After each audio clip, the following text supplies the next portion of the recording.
जय श्री ओम नमः सिद्धेभ्यः। ओम नमः सिद्धेभ्यः। तज्जयति परम ज्योतिः समं समस्तैरनन्त पर्यायै दर्पण तलैव सकला प्रतिफलति पदार्थ मालिका यत्र परमागमस्य जीवं निषिद्ध जात्यन्ध सिन्दुर्विधानं सकल नय विलसितानां विरोधमथनं नमाम्यनेकान्तम् विरोधमथनं नमाम्यनेकान्तम्।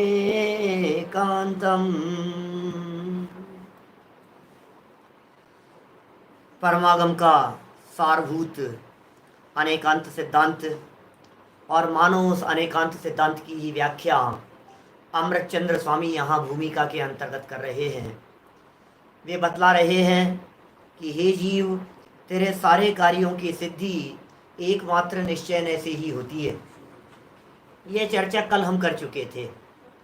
सर्व प्रयोजनों की सिद्धि कराने में यदि कोई समर्थ है तो उसका नाम है निश्चय नय।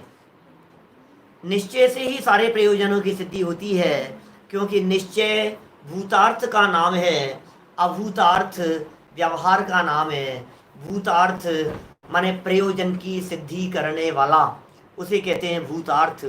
और अभूतार्थ जिससे प्रयोजन न सधे उसका नाम है अभूतार्थ। उससे प्रयोजन की सिद्धि नहीं होती। देखिए, जब ऐसी बात यहाँ कही गई श्लोक नंबर 5 में, तो शिष्य का प्रश्न उठना स्वाभाविक ही है कि महाराज आचार्य देव, एक बात बतलाओ, हमारा ये प्रश्न है आपसे। तो शास्त्रों में तो दोनों प्रकार का कथन किया है। शास्त्रों में तो आचार्य ने निश्चय का भी कथन किया है और व्यवहार का भी कथन किया है। तो फिर व्यवहार का उपदेश किया क्यों है, ये तो बताओ। क्या व्यवहार ने का उपदेश आखिर क्यों किया? और यदि आचार्यों ने व्यवहार का उपदेश दिया है तो फिर हम व्यवहार की बात को मानेंगे, मानना चाहिए हमारे को। तो प्रश्न जो खड़ा होता है कि आखिर व्यवहार का उपदेश किसके लिए है, आखिर व्यवहार नय का उपदेश क्यों किया गया है जिनवाणी में, उसका प्रयोजन क्या है, यह बात यहाँ बतलाते हैं। पेज नंबर है 30 नंबर पेज है। 30 नंबर पेज देखिए। आपके भी 30 है, आपके 10 नंबर पेज है, हार्ड कॉपी में 10 नंबर पेज है। चलिए कोई बात नहीं। हाँ, जो श्रोता गाथा में कथित अर्थ के उपदेश को अंगीकार करने योग्य नहीं है उसका कथन करते हैं। गाथा में जो कथन किया है, जो उपदेश दिया है, जो श्रोता उसे अंगीकार करने के योग्य नहीं है उनका कथन करते हैं। देखो, बात बात में फर्क है। फर्स्ट लाइन में कुछ अलग बात कही है और सेकंड लाइन में कुछ अलग बात कही है। यहाँ जो इस ग्रंथ के अंदर हेडिंग बना दी गई, वो हेडिंग इसलिए बना दी गई कि उसके लिए उपदेश नहीं है। और हमने जो अपने प्रवचन की हेडिंग बनाई है, वो हेडिंग इसलिए बनाई है कि भाई किसके लिए है उपदेश। तो उपदेश किसके लिए है, मैं श्लोक पढ़ता हूं, आपको सारी बातें समझ में आ जाएगी, वस्तु स्थिति सब क्लियर होती चली जाएगी। देखिए, आप गुजराती पुस्तकों में पेज नंबर 9 है, हार्ड कॉपी जो है उनमें पेज नंबर 10 है और पीडीएफ में पेज नंबर 30 पर है। अबुधस्य बोधनार्थम मुनीश्वरः देशयन्त्यभूतार्थम व्यवहारमेव केवलं भयति यस्तस्य देशना नास्ति। अबुधस्य, बुध, बुध जानते हैं बुध क्या होता है? बुध माने होता है समझदार, बुध माने बुद्धिमान लोग। बुद्धिमान लोगों को कहते हैं बुध, बुद्धजन, बुद्धजन, बुद्धिमान लोग। बुद्धिमान लोग सुधार करें, बुद्धिमान लोग सुधार करके पढ़ें, उसे कहते हैं बुध। अबुधस्य, अबुधस्य मतलब जो समझदार नहीं है वो। अबुधस्य मतलब अज्ञानी, अबुधस्य मतलब ना समझ लोग, अबुधस्य मतलब जिन्हें निश्चय का ज्ञान नहीं है वे लोग। अबुध उनका बोधनार्थम, जिनमें बुद्धि कम थी उनको बोध कराने के लिए, जो समझते कम थे उनको समझाने के लिए, जो पढ़े लिखे नहीं थे उनको पढ़ाने के लिए। समझ में आ रही है? व्यवहार का उपदेश क्यों दिया जा रहा है उसका जवाब दे रहे हैं आचार्य देव कि जिन्होंने आज तक नहीं पढ़ी थी ना बात, उनको समझाने के लिए कर रहे हैं भाई व्यवहार का उपदेश। हम खामे नहीं कर रहे हैं, शास्त्रों में किया है, आगम में किया है, हमारे जनवाणी में किया है, सारी पूजाएं व्यवहार की शैली में लिखी गई है, सारे के सारे प्रथमानुयोग के ग्रंथ व्यवहार की शैली में लिखे गए हैं। अभी समझाएंगे हम आपको, धीरे धीरे पूरी बात समझ में आएगी।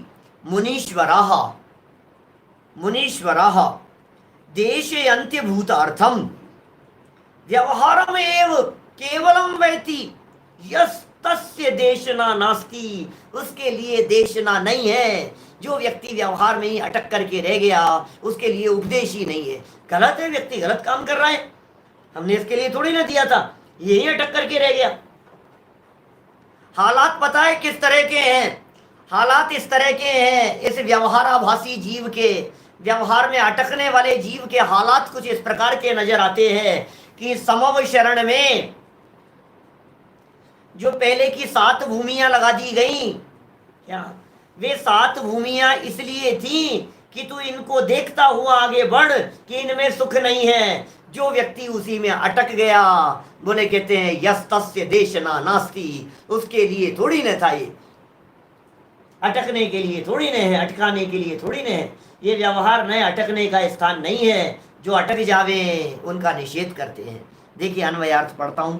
मुनीश्वराः ग्रंथकर्ता आचार्य, ग्रंथकर्ता आचार्य कौन कह रहा है? ये ग्रंथ तो खुद लिख रहे हैं, ग्रंथ तो खुद लिख रहे हैं अमृत चंद्राचार्य देव। तो कह रहे हैं नहीं नहीं, मैं तो जो लिख रहा हूं मैं लिखते समय ये कह रहा हूं कि ग्रंथकर्ता आचार्यों ने लिखा है। माने अमृत चंद्राचार्य अपने पूर्वाचार्यों के संबंध में कह रहे हैं। अबुधस्य, अबुधस्य माने अज्ञानी जीवों को बोधनार्थम ज्ञान उत्पन्न करने के लिए। ठीक है, ग्रंथकर्ता आचार्य अज्ञानी जीवों को ज्ञान उत्पन्न करने के लिए अभूतार्थम व्यवहार नय का देशयंती उपदेश करते हैं। देशयंती माने देशना देते हैं, उपदेश करते हैं। और यह माने जो जीव केवलम माने केवल व्यवहारम एव व्यवहारने को ही अवैति जानता है, जो व्यवहारने को ही जानता है, तस्य माने उसको, उस मिथ्या दृष्टि जीव के लिए देशना नास्ति उपदेश नहीं है। ओहो भाई साहब, ये सारी चर्चा किन के लिए की गई थी? अज्ञानी समझ करके हमने तुम्हारे को व्यवहार की बात बतलाई, लेकिन इसका अर्थ ये नहीं कि तुम वही समझने लग जाओ। देखो ये बहुत प्रसिद्ध कथन है कि भाषा अज्ञानी की होती है और भाव ज्ञानी के होते हैं। नोट कर सकते हो आप, शायद हो सकता है दादा का वाक्य हो। भाषा अज्ञानी की होती है, भाव ज्ञानी के होते हैं। नहीं मालूम कैसा करते हैं?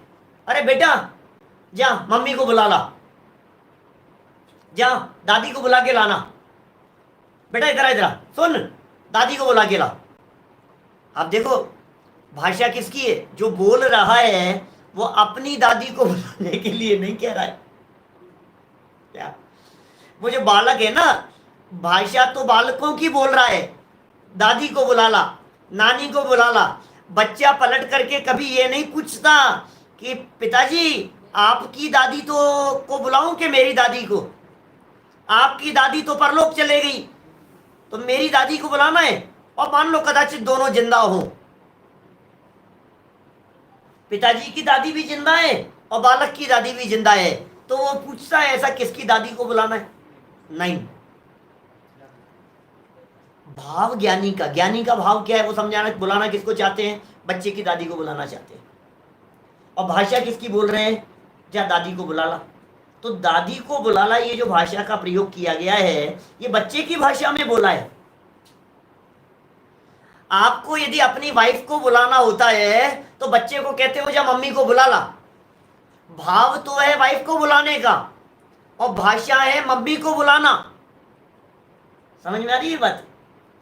तो ज्ञानियों के भाव जो होते हैं वो ज्ञानी का होता है और भाषा जो होती है वो अज्ञानी की होती है। व्यवहार नहीं की भाषा है, व्यवहार नहीं की भाषा देखकर व्यवहारी मत बन जाना। जो व्यक्ति इस व्यवहार नहीं की भाषा का प्रयोग करने मात्र से व्यवहारी बन गया हो, कहते हैं भाई तेरे लिए उपदेश नहीं है, तू ज्यादा होशियार हो गया है, ये बातें तेरे लिए नहीं है। देखिए टीका पढ़ते हैं अपन लोग, यहाँ बहुत मार्मिक प्रकरण है टीका के, पेज नंबर है 30। नहीं, अवैती मतलब जानता है क्या? अवैती मतलब जानता है, उसको मिथ्या दृष्टि जीव के लिए देशना नहीं है। देखिए टीका का चरण श्लोक का, मुनीश्वरा अभुधस्य बोधनार्थम अभूतार्थम देशयन्ति। क्या? मुनीश्वरा अभुधस्य बोधनार्थम अभूतार्थम देशयन्ति। मुनीश्वर, मुनीश्वर कौन पता है? मुनीश्वर शब्द का प्रयोग आचार्यों के लिए होता है, मुनीश्वर शब्द का प्रयोग गुरुओं के लिए होता है। और मुनिनाथ कहे हैं, मुनिनाथ, मुनीश्वर, मुनिनाथ कहो या मुनीश्वर कहो शब्द तो एक ही है। मुनि ईश्वर और मुनिनाथ आचार्यों के लिए प्रयोग किया जाता है। कभी ऐसे शब्दों का प्रयोग गणधरों के लिए किया जाता है, कभी इन शब्दों का प्रयोग तीर्थंकरों के लिए किया जाता है। मुनिनाथ कह रहे हैं, तीर्थंकर कह रहे हैं, परमात्मा कह रहे हैं। क्या कह रहे हैं? अर्थात आचार्य अज्ञानी जीवों को ज्ञान उत्पन्न करने के लिए अभूतार्थ ऐसा जो व्यवहार न है उसका उपदेश देते हैं। ना समझ लोगों को समझाने के लिए व्यवहार का उपदेश है। प्रश्न किया था ना, व्यवहार का उपदेश किसके लिए है? अपने प्रवचन का हेडिंग क्या है? व्यवहार का उपदेश किसके लिए? व्यवहार का उपदेश क्यों? व्यवहार का उपदेश कैसे? किस लिए व्यवहार का उपदेश दिया गया? क्यों शास्त्रों में व्यवहार की चर्चा की गई? तो ये कह रहे हैं अभुधस्य बोधनार्थम। याद हो जाने चाहिए संस्कृत के शब्द बेटा ऐसे, अभुधस्य बोधनार्थम, अज्ञानियों को समझाने के लिए ऐसी भाषा बोली जाती है, ना समझ लोगों को समझाने के लिए ऐसा ही बोलते हैं। देखो मैं आपसे कहूं, छोटे बच्चों से आप कैसी भाषा का प्रयोग करते हो? बेटा मम्मम पिएगा? मम्मम, मम्मम क्या होता है? मैं आपसे पूछ रहा हूं मम्मम क्या होता है, बोलो। छोटे बच्चों से आप ऐसे ऐसे बोलते हो। आप जो साल भर का बच्चा है, मान लो 1 साल की जिस बच्चे की उम्र है, उस बच्चे को कोई भी चीज दिखाते हो, बताते हो, तो आप अपनी भाषा में नहीं बोलते हो। चिड़िया चिड़िया दिखानी है उसको, देख चिड़िया, देख चिया चिया, देख चिड़िया चिया। आप क्या दिखा रहे हो उसको?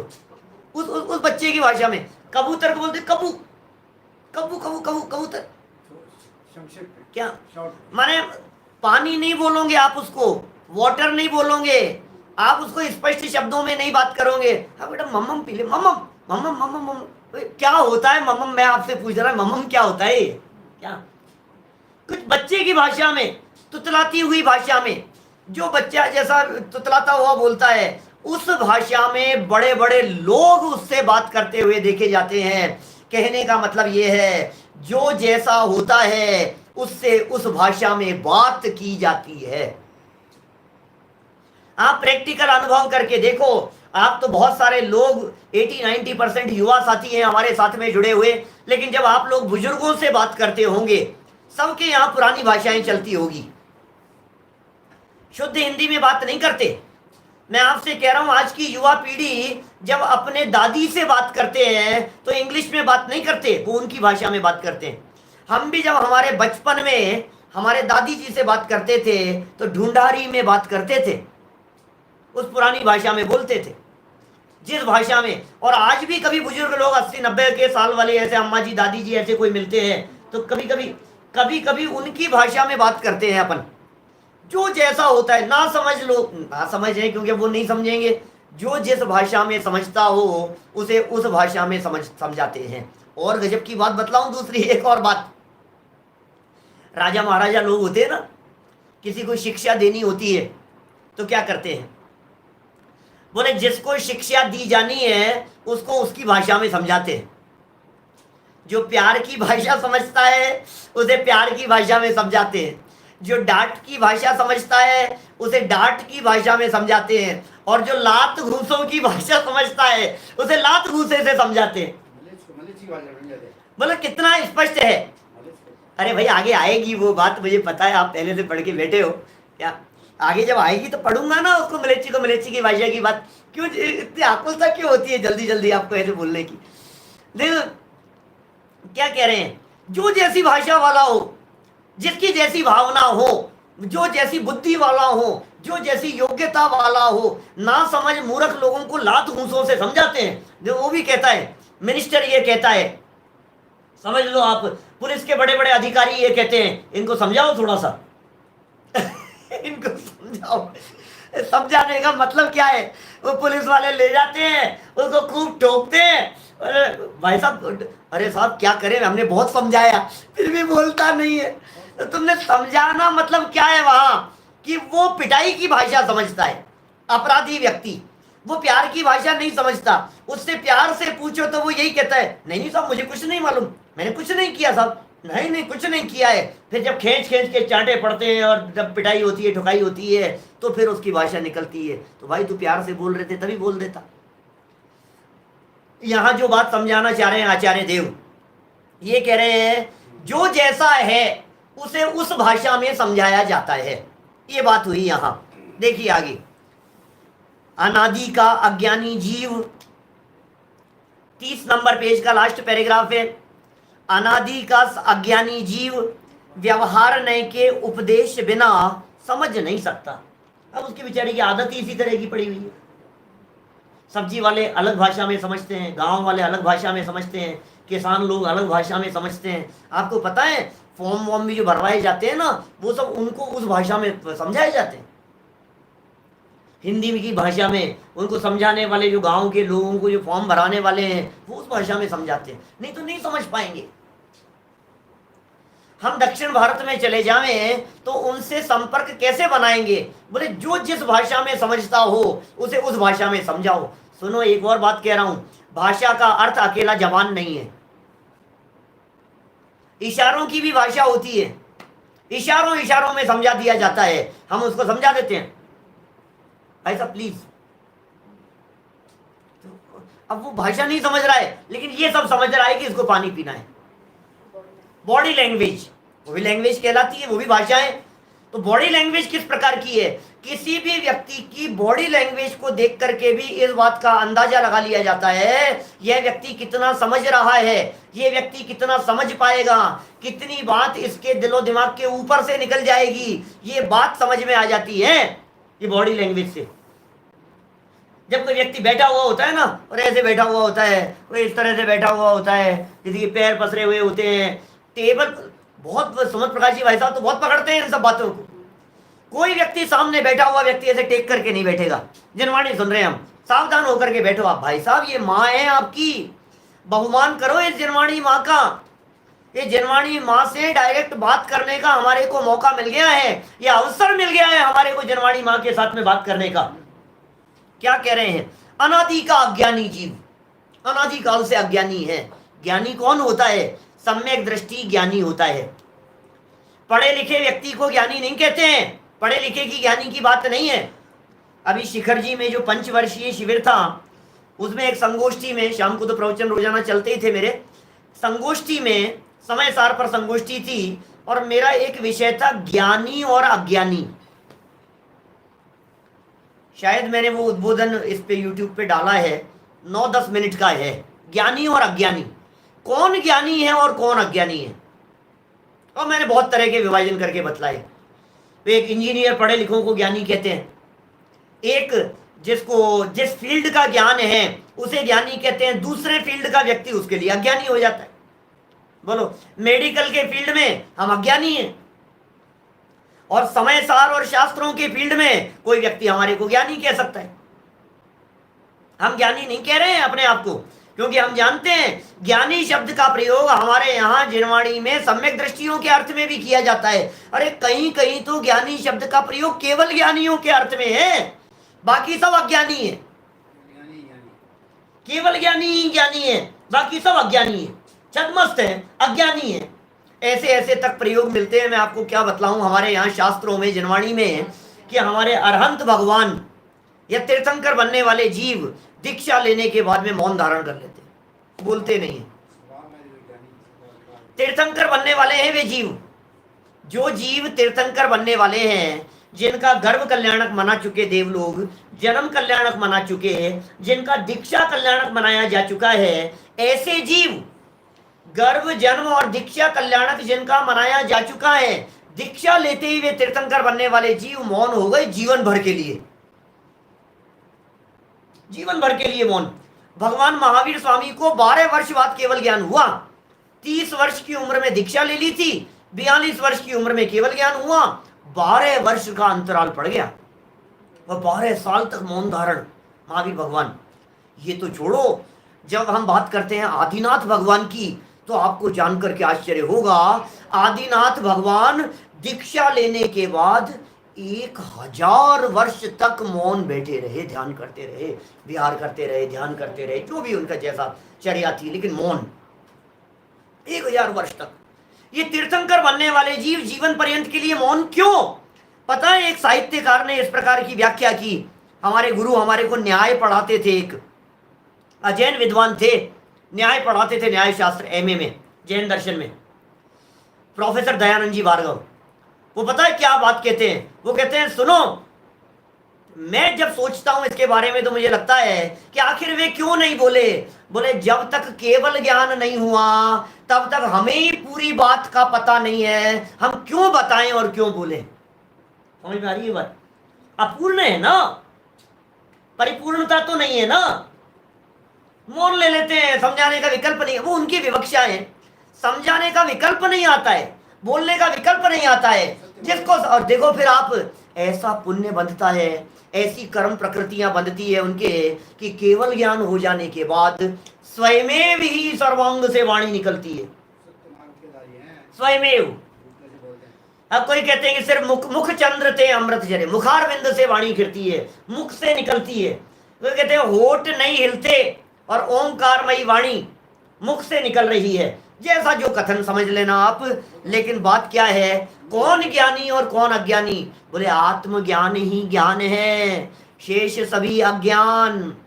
तो ज्ञानी कौन और अज्ञानी कौन? अभी ये जिस अज्ञानी की बात कर रहे हैं, ये अनादि से अज्ञानी की बात कर रहे हैं। ये जिस अज्ञानी की बात कर रहे हैं, वो मिथ्या दृष्टि अज्ञानी की बात कर रहे हैं।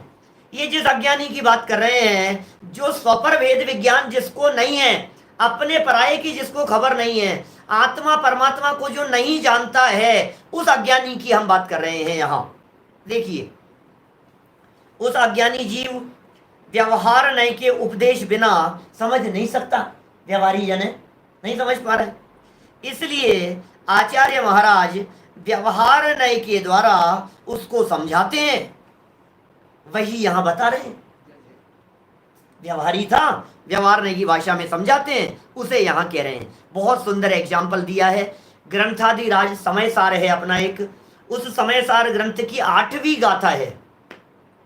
क्या बोलो भाई, कौन सी है?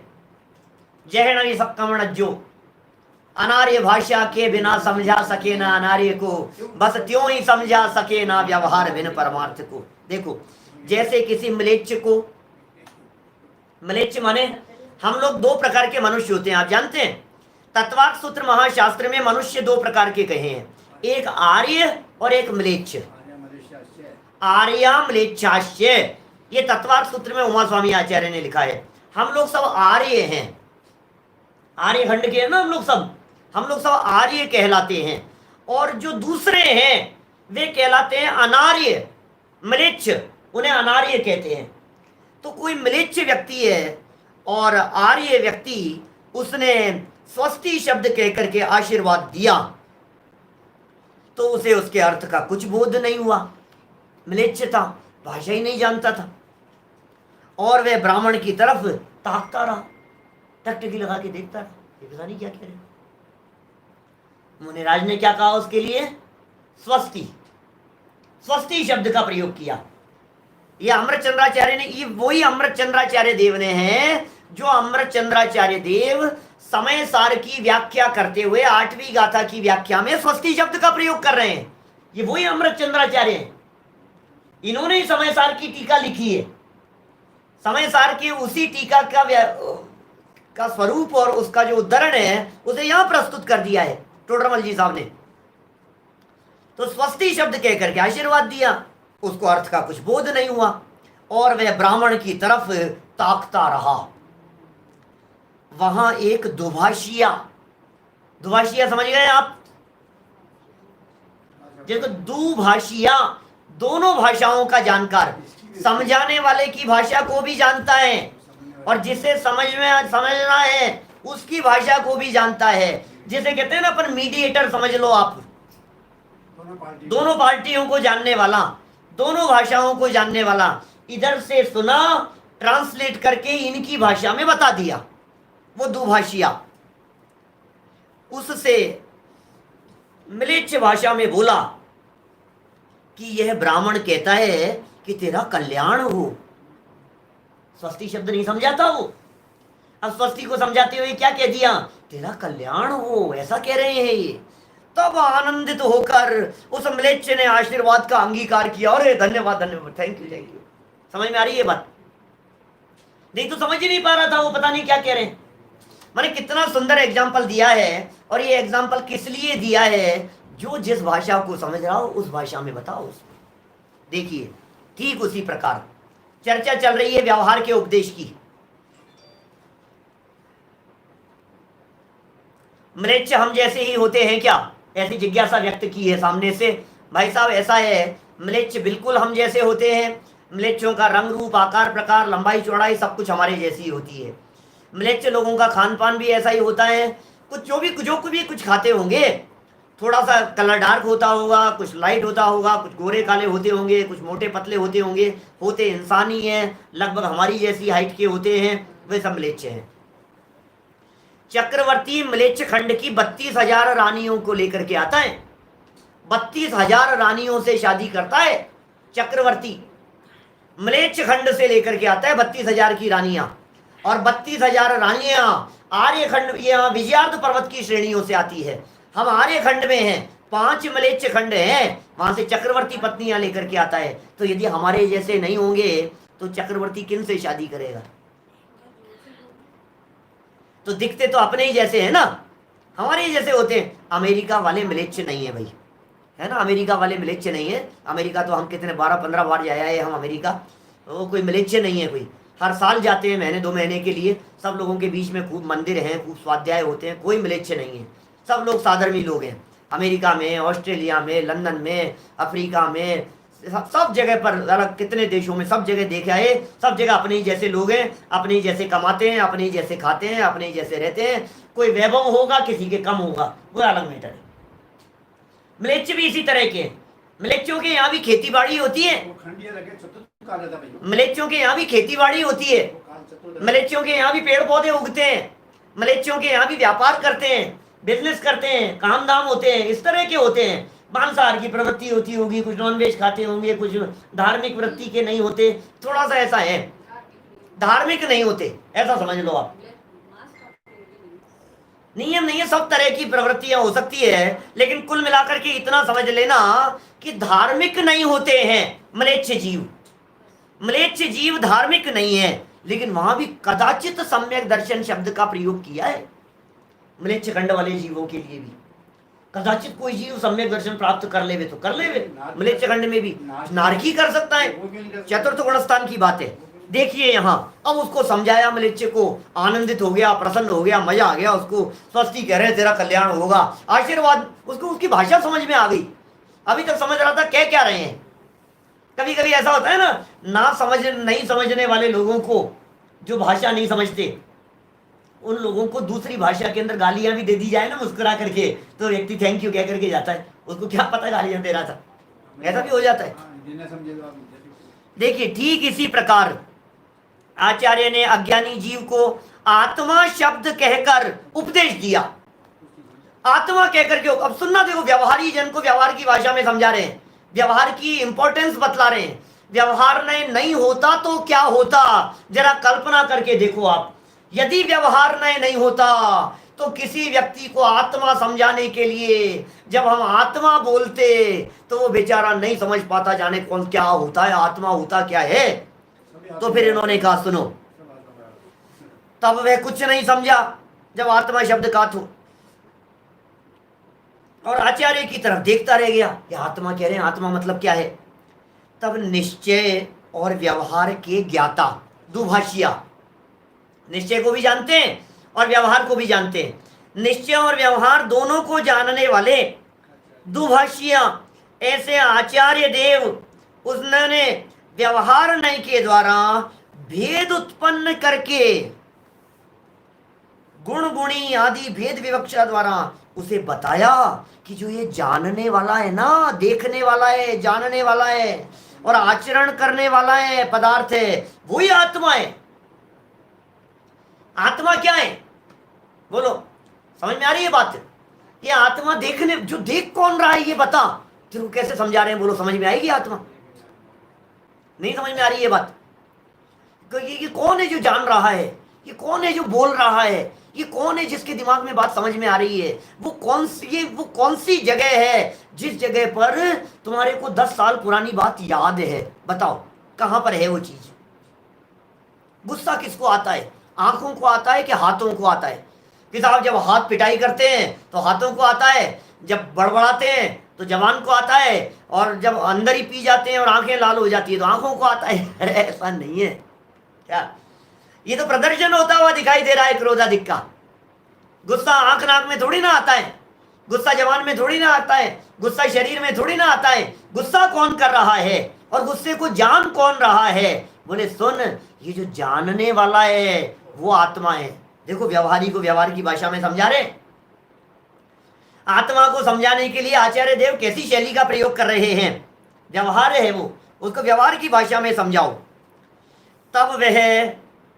तब सहज परमानंद दशा को प्राप्त होकर वह आत्मा को निज स्वरूप से अंगीकार करता है। अच्छा मैं आत्मा हूं, अच्छा मैं जानने देखने वाला हूं, अच्छा मेरे लिए आत्मा शब्द का प्रयोग कर रहे हैं, ओ ऐसा है, खुश हो जाता है। इस प्रकार यह सद्भूत व्यवहार नय का उदाहरण दिया।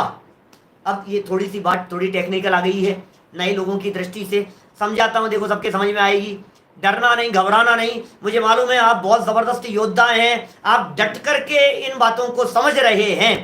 सद्भूत क्या है, नया शब्द आपकी वोकेबलरी में।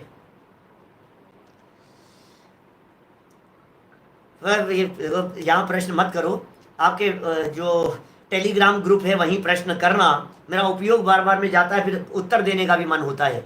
म्लेच्छ कौन होते हैं, म्लेच्छ कौन से देश में रहते हैं? भाई साहब म्लेच्छ जो रहते हैं आपकी इस उपलब्ध दुनिया में नहीं रहते हैं, इस उपलब्ध दुनिया के बाहर रहते हैं। आपकी दुनिया जो है, जिसे लोग दुनिया कहते हैं, जिसे साइंटिस्ट लोग अर्थ कह करके पुकारते हैं, वो बहुत छोटी सी दुनिया है जैन दर्शन के हिसाब से। वास्तव में मनुष्यों के रहने का एरिया और भी है, मनुष्य लोग बाहर भी रहते हैं।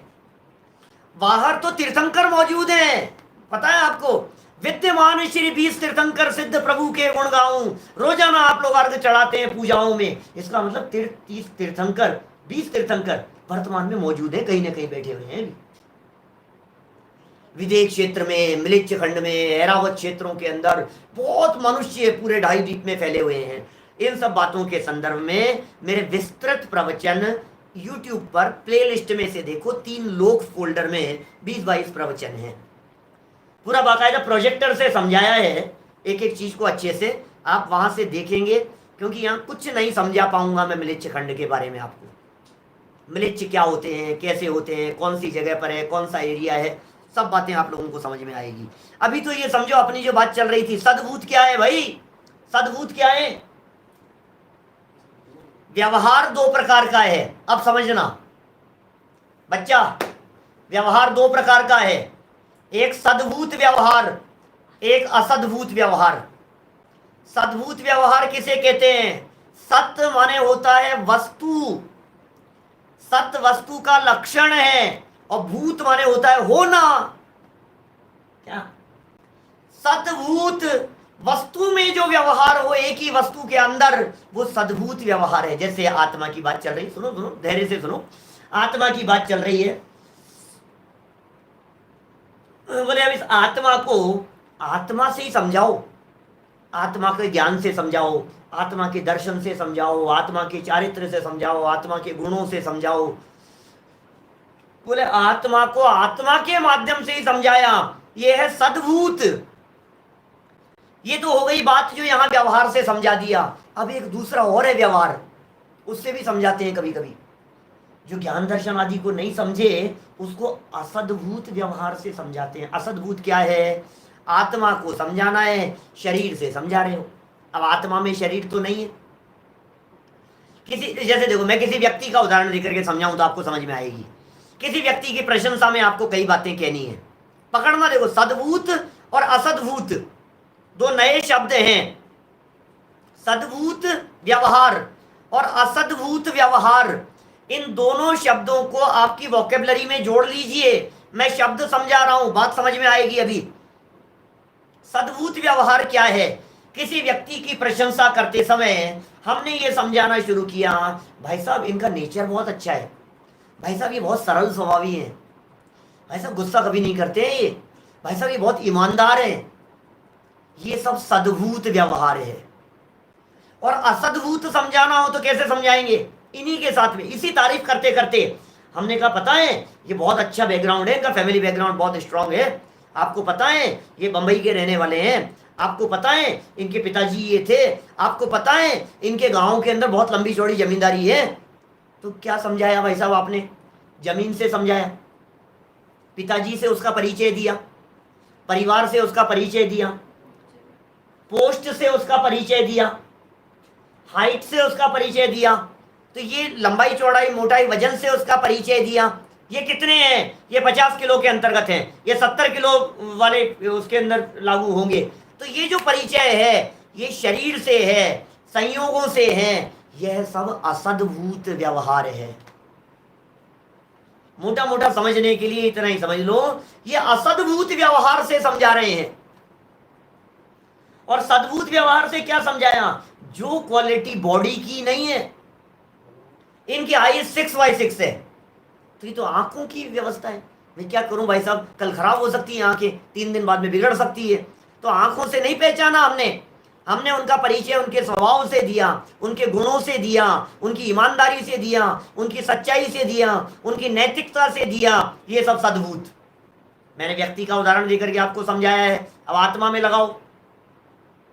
यहां तो शिष्य को आत्मा समझाना है, तो व्यवहार रैखिक प्रयोग क्यों कर रहे हैं भाई साहब?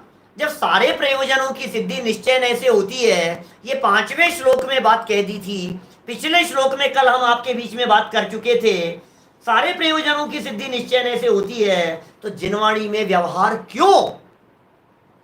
एक बात बतला दी, आत्मा समझाना था यार, समझता नहीं था, तो हमने उसको कहा जानने वाला, देखने वाला, चारित्र करने वाला, आचरण करने वाला, गुस्सा करने वाला। ये सब बातें समझाई तो बेचारे को समझ में आई। ये सब सद्भूत व्यवहार है। सद्भूत व्यवहार से बात समझ में आ गई। अब सुनो आगे असद्भूत की बात। आगे असद्भूत व्यवहार का उदाहरण देते हैं। जैसे घी से संयुक्त मिट्टी के घड़े को व्यवहार से घी का घड़ा कहते हैं। घड़ा है घी के संयोग में। अब घी के संयोग में मौजूद घड़े को घी का घड़ा कहते हैं। ये घड़ा का ही का है भाई साहब? घी का घड़ा। घी का घड़ा, जिस घड़े में पानी भरा हो, पानी का घड़ा। इस घड़े में दूध रखा हुआ था, दूध का घड़ा। ये उस जमाने के उदाहरण है जिस जमाने में घड़ों में घी रखा जाता था। क्या? मिट्टी के घड़ों में घड़े होते थे और उनमें रखा जाता था। देखिए, यहां कोई पुरुष जन्म से ही उसको घी का घड़ा जानता है। मार्मिक बात कहना चाह रहे हैं, थोड़ा ध्यान से समझना। यहां कोई पुरुष जन्म से ही उसको घी का घड़ा जानता है। जब कोई पुरुष घी का घड़ा कहकर उसे समझाता है तभी वह समझता है, और यदि उससे मिट्टी का घड़ा कहकर संबोधन किया जाए तो वह किसी दूसरे कोरे खाली घड़े को समझ बैठता है, घी के घड़े को नहीं। माने देखो, वो ये समझ रहा है बचपन से यही तो है घी का घड़ा, ये तो घी का घड़ा है। मिट्टी का घड़ा बोले ये खाली घड़ा है। ऐसे ही जब इस जीव को समझा रहे हैं, अभी नीचे देखना, निश्चय से विचार किया जाए तो घड़ा तो मिट्टी का ही है। देखो निश्चय क्या है, खरी बात क्या है, सच्चाई क्या है इसमें। सच्चाई तो यह है कि घड़ा तो मिट्टी का ही है, परंतु उसको समझाने के लिए घी का घड़ा, घृत का घड़ा कहकर ही संबोधित करना पड़ता है। मिट्टी के घड़े को भी घी का कहकर के संबोधित करना पड़ता है। उसी प्रकार, ये तो हो गया उदाहरण, उसी प्रकार यह चैतन्य स्वरूप आत्मा कर्म जनित पर्याय से संयुक्त है। माने आत्मा कर्मों के संयोग वाला है। उसे व्यवहारने से देव, मनुष्य इत्यादि नाम से कहते हैं। ये क्या है? चींटी है, अरे ये मच्छर है, ये चूहा है, ये बिल्ली है। समझ रहे क्यों कह रहे हो आप? हम मनुष्य हैं। तुम मनुष्य है, तुम मनुष्य हो कि तुम आत्मा हो? ये बताओ। हाँ, आत्मा है साहब हम तो फिर मनुष्य क्यों कह रहे हो? कि आत्मा होते हुए भी, जीव होते हुए भी उसे मनुष्य कहना ये व्यवहार का कथन है, व्यवहार से कहा जाता है। देखो, देव, मनुष्य इत्यादि स्वरूप ही जानता है वो व्यक्ति। अज्ञानी जीव अनादि से उस आत्मा को देव, मनुष्य इत्यादि स्वरूप ही जानता है। जब कोई उसे देव, मनुष्य वगैरह नाम से संबोधित करके समझाए तभी समझ पाता है। और यदि आत्मा का नाम चैतन्य स्वरूप कहे तो अन्य किसी परम ब्रह्म परमेश्वर को समझ बैठता है। आपके नहीं समझ में आई होगी, मैं समझाता हूं, सुनो जरा। बात ऐसी है, कोई यदि ये कहकर के पुकारे संजीव जी, तो पीछे मुड़ करके देखता है। हाँ, अरे बोलो बोलो बोलो। कितना प्रैक्टिकल है। जिस शरीर को हम अपना नाम समझते हैं उस नाम से पुकारने पर तो समझ रहा है कि ये तो मैं हूं। आत्मा शब्द संबोधन किया जाए तो कहता है जाने किसकी बात चल रही है, आत्मा की बात चल रही है, तो अपनी नहीं है। वैसा आत्मा को समझना, आत्मा आत्मा आत्मा, आत्मा की बातें ऐसे समझता है जैसे किसी और की बातें कर रहा हूं। यहां कितना स्पष्ट कह रहे हैं। माने आत्मा शब्द कहे हो तो इसको समझ में नहीं आता, इसलिए कहते हैं मनुष्य, बच्चा, बालक, युवा, वृद्ध, ऐसे शब्दों के प्रयोग कर रहे हैं। चींटी, खटमल, समझ में आ रही है बात? सुबह की थी हमने दो इंद्रिय आदि जीवों की चर्चा। ये गाय है, ये एलिफेंट है, ये लायन है, ये जो बातें प्रयोग की गई है ये समझ में आती है आपको? समझ में आ रही है सब? गाय कहती गाय दिखती है ना आपको, एलिफेंट कहती है एलिफेंट दिखता है ना आपको, आत्मा कहती क्या दिखता है आपको? बोले आत्मा तो आत्मा तो, अरे भाई ऐसा नहीं है। देखो आगे समझा रहे हैं, पेज नंबर 32 पर देखो। निश्चय से विचार करें तो आत्मा चैतन्य स्वरूप ही है। सच्ची बात तो यही है, परमार्थ की बात तो यह है कि आत्मा चैतन्य स्वरूप ही है, परंतु अज्ञानी को समझाने के लिए समस्या ये है, जिसे समझाना है वो समझ नहीं पा रहा है। बोलो अब कैसे समझाएं उसको? अरे कभी कभी तो उल्टा तक समझाना पड़ता है। जो मतलब बड़ी फेमस बात को तो नहीं जान रहा है और उल्टी सीधी गाँव की बात कह करके फिर उसको समझाना पड़ता है। ऐसे होते हैं, कई बातें घूम रही दिमाग में। देखो, परंतु अज्ञानी को समझाने के लिए आचार्य देव गति, जाति आदि के भेद द्वारा जीव का निरूपण करते हैं। ये सब असद्भुत व्यवहार से, यदि भाई साहब असद्भुत व्यवहार से नहीं समझाएंगे तो ये पंचेंद्रिय जीव है और ये 3 इंद्रिय जीव है, ये कैसे पहचानोगे आप? चींटी कितने इंद्रिय जीव है? खटमल कितने इंद्रिय जीव है? मच्छर कितने इंद्रिय जीव है? तितली कितने इंद्रिय जीव है? मकड़ी कितने इंद्रिय जीव है? लट कितने इंद्रिय जीव है? बोलो कैसे पहचानोगे आप? तो ये जो प्रयोग किए गए, ये सब सुबह समझाए थे मैंने, ये सब जो प्रयोग किए गए कैसे पहचाना आपने? बोलो, शरीर से पहचान रहे, इंद्रियों से पहचान रहे, जाति से पहचान रहे, गति से पहचान रहे हैं, ये त्रियंच गति का जीव है, ये नरक गति का जीव है, ये मनुष्य गति वाला है, ये देव गति वाले जीव हैं, ये भोग भूमिया जीव हैं। ये सारे कथन व्यवहार में से किए गए कथन है और जिनागम भरा पड़ा है ऐसे कथनों से। शास्त्रों में ऐसे कथन खूब मिलेंगे, आपको भरपूर मात्रा में मिलेंगे इस प्रकार के कथन। ये कौन सा जीव है, ये कौन सा जीव है, ये कौन सा जीव है। आत्मा तो सब एक जैसी है, सबकी आत्माएं एक समान है। तो आत्मा एक समान होने पर भी जो काम चलाने के लिए जो नामकरण किया गया, जो शब्द प्रयोग किया गया, वो सब असद्भूत व्यवहार नय के खाते में चला गया। इस तरह है। अब गजब की बात, ये पूरा प्रवचन हो गया अपना, यहाँ जो अपने हेडिंग दिया था। अब कह रहे हैं देखो ध्यान रखना, पॉइंट समझने योग्य है। कोई व्यक्ति इसी में अटक करके रह गया ना, बोले उसके लिए उपदेश नहीं है।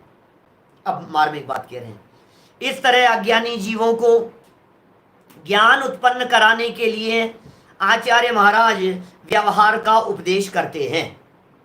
खत्म हो गया चैप्टर, इतनी बात खत्म हो गई। व्यवहार का उपदेश क्यों करते हैं? ज्ञान कराने के लिए कर रहे हैं। कभी गुण स्थानों से, कभी मारण स्थान से, कभी जीव समाज से, पर्याप्तियों से, प्राण से, बहुत तरह की व्याख्याएं हैं।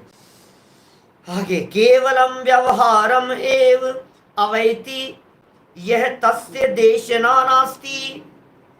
जो जीव केवल व्यवहार ही का श्रद्धान करता है उसके लिए उपदेश नहीं है।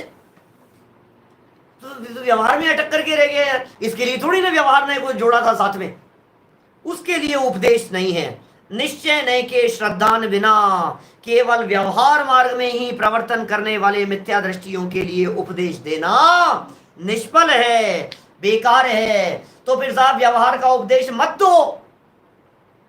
नहीं, देना तो पड़ेगा। तो फिर साहब केवल अकेले व्यवहार का ही श्रद्धान क्यों कर लिया इस जीव ने? इसने उसके माध्यम से आत्मा को क्यों नहीं पकड़ा? असली बात क्यों नहीं पकड़ पाया? नीचे अगले 7 नंबर के श्लोक में एक बहुत सुंदर उदाहरण देकर शेर को समझाने के लिए बिलाव का उदाहरण देकर के बात कही है। अपन इस प्रकरण को बहुत अच्छे ढंग से कल ठीक 8 बजे रात्रि में प्रारंभ करेंगे। अभी की बात को हम इसी भावना से विराम दे रहे हैं कि सुनिए, व्यवहार नय का उपदेश समझने के लिए तो है, लेकिन अटकने के लिए नहीं है। व्यवहार में अटक करके मत रह जाना। व्यवहार नय मार्ग हो सकता है, मंजिल नहीं है। रास्ते में व्यवहार आए बिना रहेगा नहीं, लेकिन अटकने वाले मंजिल को प्राप्त करेंगे नहीं। हम अटकेंगे नहीं, हम सत्य बात को गहराई से समझेंगे और सत्य बात को समझकर सत्य स्वरूप के अवलंबन पूर्वक अल्प काल में परम निर्वाण की प्राप्ति कर लेंगे। इसी मंगल भावना से, इसी पवित्र भावना से अभी की बात को मैं यहीं विराम देता हूँ। ओम नमः सिद्धेभ्य। आप लोगों की जो भी डाउट्स हों वो शंका समाधान जो अपना ग्रुप है उस ग्रुप के ऊपर प्रश्न डालें। उम्मीद करता हूँ आप लोगों को प्रश्न मिल रहे होंगे। ग्रुप खोला जाता है सिर्फ 1 घंटे के लिए, अभी खुला रहेगा 10 बजे तक के लिए। सुबह खुलता है प्रवचन के बाद, 9:20 पर सुबह प्रवचन शुरू होता है, 10:05 10:10 तक चलता है, 11 बजे तक सुबह खुला रहता है। आपके जो भी प्रश्न हो हमारे विद्वान बहुत बखूबी उसका जवाब दे रहे हैं। हमारे एक सुदीप जी शास्त्री और हैं, बरगी के रहने वाले, वे भी बहुत अच्छे विद्वान हैं और वे भी आपके प्रश्नों का जवाब अनिल जी के साथ साथ में देंगे। और जो भी कुछ विशेष बात हो तो हम भी वहाँ कभी जवाब देंगे, लेकिन आपको आपकी समस्याओं के समाधान जरूर वहाँ मिलेंगे। आप सभी लाभ लेते रहें। जय श्री राम। सहजानंदी शुद्ध स्वरूपी अविनाशी हूँ आत्म स्वरूप। सहजानंदी शुद्ध स्वरूपी अविनाशी हूँ आत्म स्वरूप। सहजानंदी शुद्ध स्वरूपी अविनाशी हूँ आत्म स्वरूप। जावाणी के ज्ञान ते